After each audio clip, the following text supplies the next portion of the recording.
Assalamualaikum warahmatullahi wabarakatuh. Marilah kita bahas hasil dari teman yang kemarin. Jadi nanti kita bahas lebih lanjut mengenai apa yang sudah kita pelajari, mulai dari tingkat kesukaran, daya beda, dan fungsi pengecoh.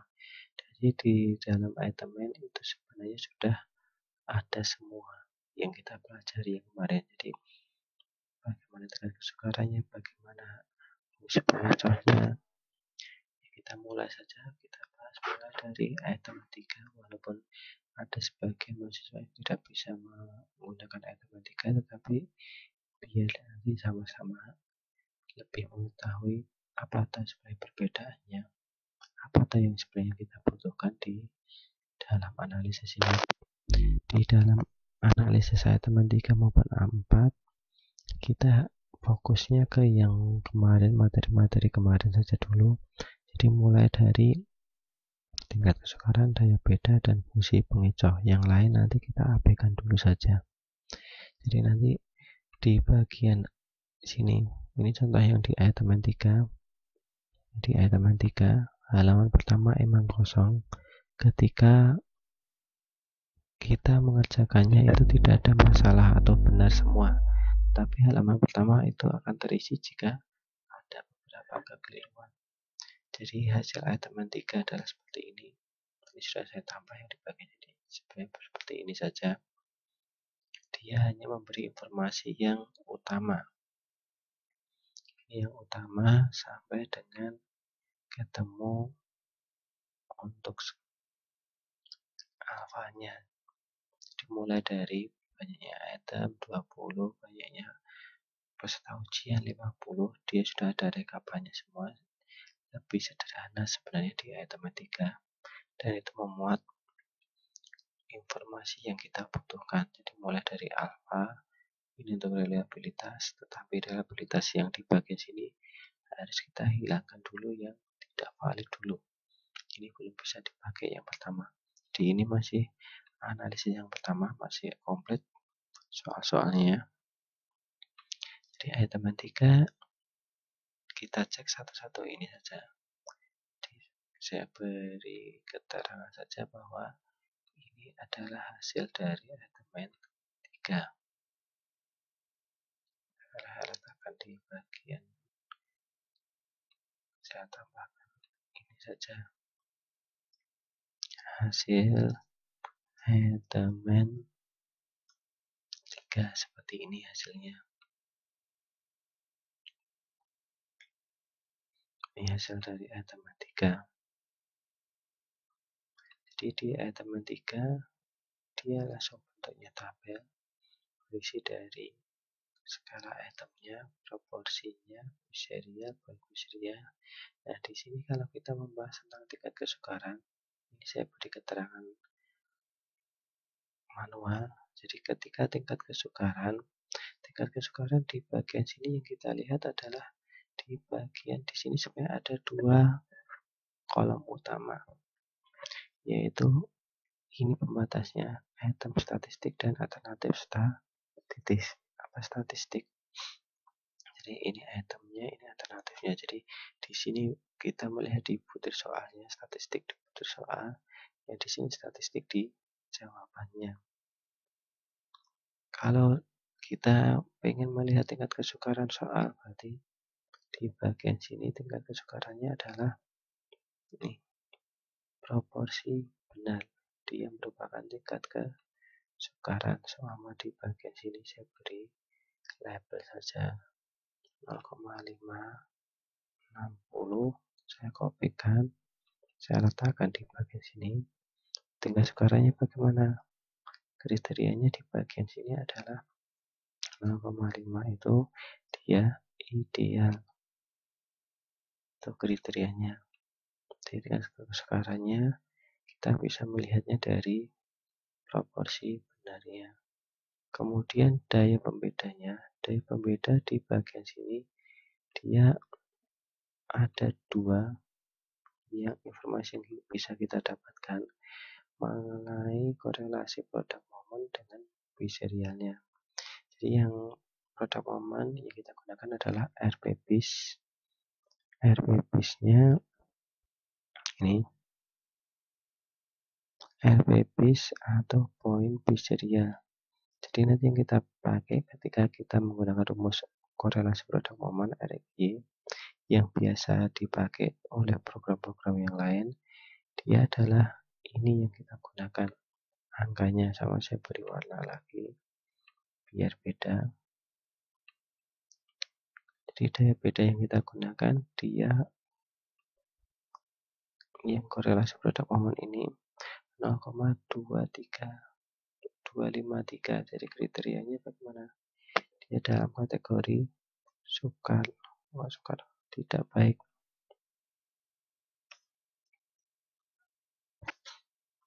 Kategorinya tidak baik. Nih, kriterianya di daya pembeda dia tidak baik. Kemudian korelasi biserialnya dia menggunakan 0,3 ini. Jadi nanti di bagian sini kan ada dua. Yang satu itu baik, satunya tidak baik. Yang kita gunakan yang mana? Nanti kalau terjadi kayak gini, kalian gunakan adalah poin biserial atau kita sepakat saja daya pembeda pada elemen 3 maupun 4 itu sama, gunakan yang poin biserial. Ketika nanti ada ujian atau kita menggunakannya di validasi soal, yang digunakan adalah poin biserial. Kenapa poin biserial atau produk poin ini? Dia baik nanti di Excel yang kita gunakan itu, di SPSS nanti juga itu. Jadi banyak sekali program-program statistik yang menggunakan defaultnya adalah poin biserial.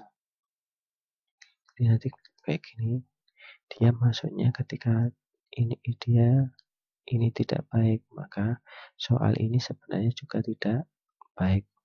Jadi nanti kalau kita simpulkan di sini, kesimpulan soal, sama saya tulis di sini aja, upload kesimpulan soal itu bagaimana? Ini dia ideal dan tidak baik, dia tidak digunakan. Soalnya di poin biserialnya dia tidak baik. Kemudian fungsi pengecoh kita melihatnya pada alternatif statistiknya. Fungsi pengecoh itu terletak di situ, di mana fungsi pengecoh adalah proporsi dipilih ini. Proporsi dipilih, di sini ada keterangan untuk seperti daya beda. Di opsi A, kunci itu sebenarnya sama seperti yang di sini. 0,56 biserial, poin biserialnya sama.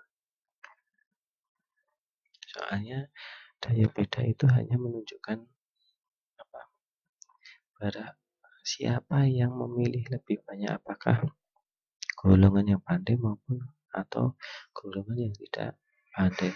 Di fungsi pengecoh yang utama di sini ada 0,560, dia kriterianya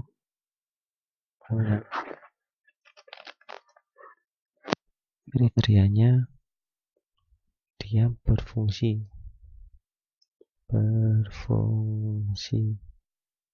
Kemudian yang B 0,2 ini kriteria berfungsi pada pengecoh. Ingat, yang lebih dari 5% dia berfungsi. 0,2 berfungsi atau tidak, dia berfungsi pengecohnya. Kalau 5% dia hanyalah 0,05. Kemudian C ada 0,040. Nah, ini baru yang tidak berfungsi. Tidak berfungsi. Kemudian yang D 0,2, dia berfungsi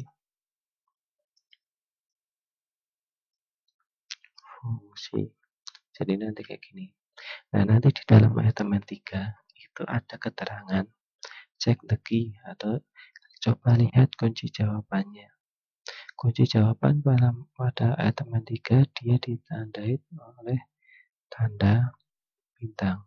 Seperti yang saya bilang tadi, kunci jawaban baik dari proporsi dipilih, Fishery bagusnya itu sebagai item statistiknya atau analisis puternya. Jadi proporsi yang menjawab benar ini juga sama. Benar dalam artian ketika kita alternatif dari proporsi yang dipilih siswa. Kan dia benar jika A itu dipilih. Jadi nanti kayak gitu.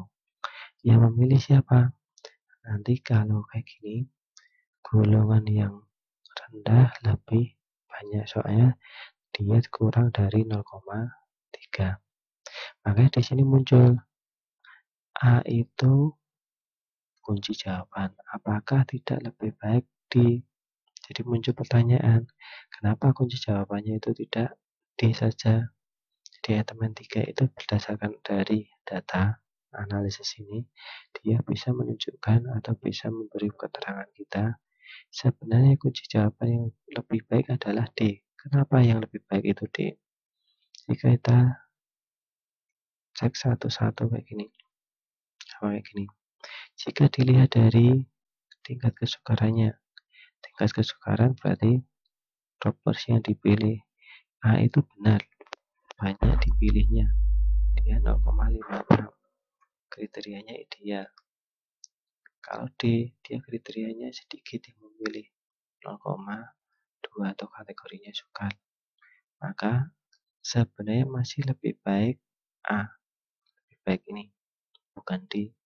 Tetapi ketika kita lihat dari daya pembeda, ketika kuncinya itu D, sama ini, daya pembeda jika kunci A kita punya 0,253 seperti ini tadi.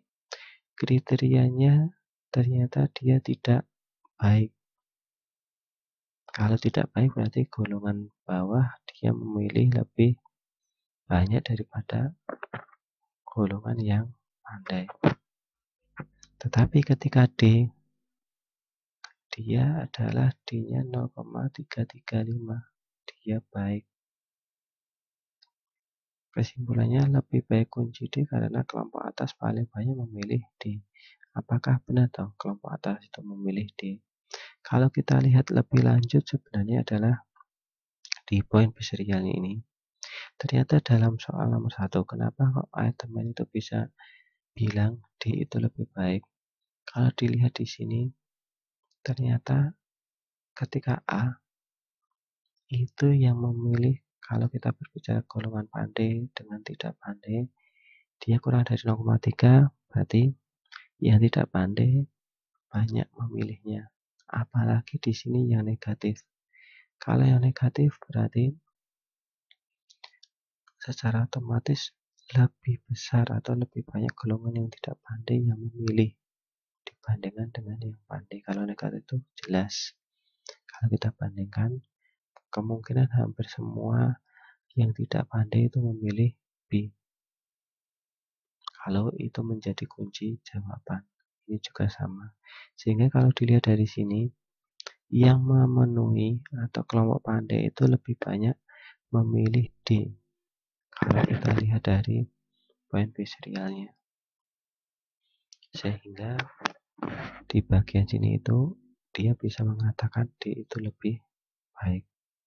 Kalau seumpama tidak seperti itu, kuncinya itu benar, maka di sini tidak ada keterangannya. Ini juga iya. Jadi ketika ini juga sama, ketika nomor 7 ada keterangannya. Kalau kita lihat kuncinya itu negatif, ini juga tidak memenuhi syarat, akan lebih baik ini. Walaupun nanti sama-sama ketika dia pun kunci, soal ini tidak bisa dipakai, daya bedanya dia rendah. Tapi kalau dilihat B itu akan lebih baik karena daya bedanya atau poin B serialnya dia paling besar. Jadi semakin besar di poin B serial, semakin banyak kelompok pandai yang menjawab. Supaya kuncinya di situ. Nah, nanti kalau kita beralih ke hasil elemen 4 bagaimana? Hasil elemen 4 adalah yang utama yang kita punyai, yang kita bahas nanti adalah yang di bagian sini. Elemen 4 dia kelebihannya dia secara langsung bisa menunjukkan mana yang dipakai, mana yang tidak dipakai. Kuncinya juga sama. Ini juga ada. Jadi perbedaan elemen 3 dan 4 sebenarnya adalah di bagian sini.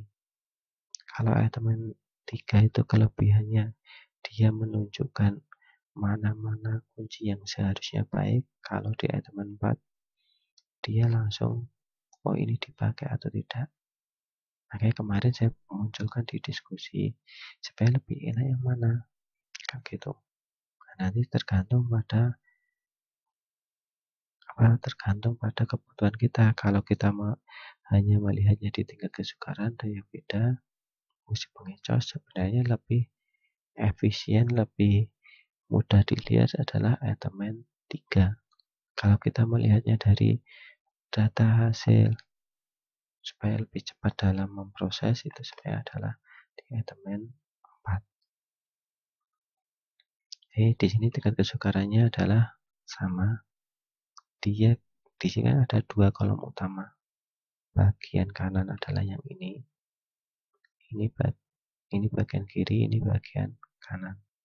Prinsipnya sama seperti elemen 3. Cuma elemen 4 ini dia keterangannya lebih komplit. Kalau kita membahas seperti yang di elemen 3 yang utama kita bahas, tingkat kesukarannya ini yaitu P 0,56. 0 ini supaya sama dengan yang tadi. Kriterianya adalah ideal. Daya pembedanya di sini juga ada dua. Mana yang dipakai? Ini total RPP dengan ini.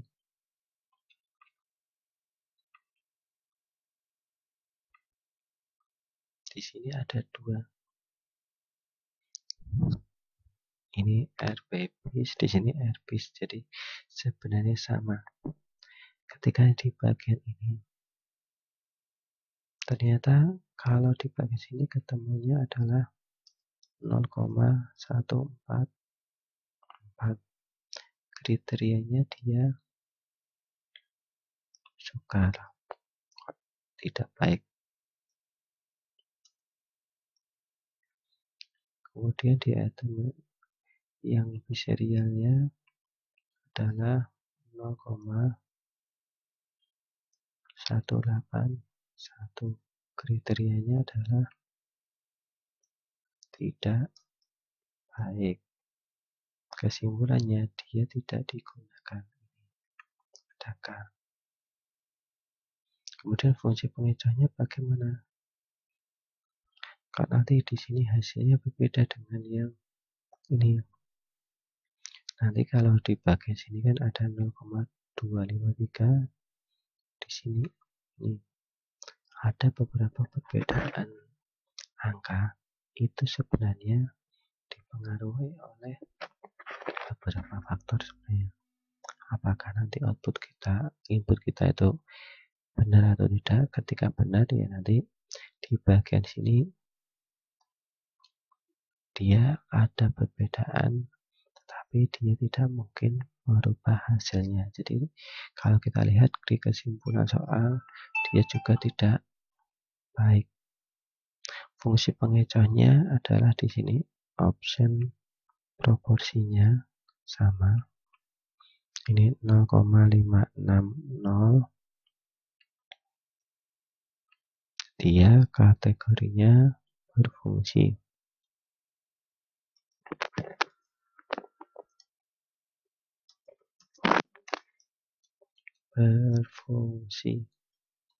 Jadi nanti silahkan dilengkapi hasil-hasilnya itu sesuai dengan yang kalian kerjakan kemarin. Kalau kemarin mengerjakan di item 3 dan 4, nanti begini. Jika kita mengerjakannya di item 4 saja, soalnya banyak sekali mahasiswa yang tidak bisa menggunakan item 3. Jadi nanti yang kali ini kita bahasnya biar ada yang mengetahui perbedaannya.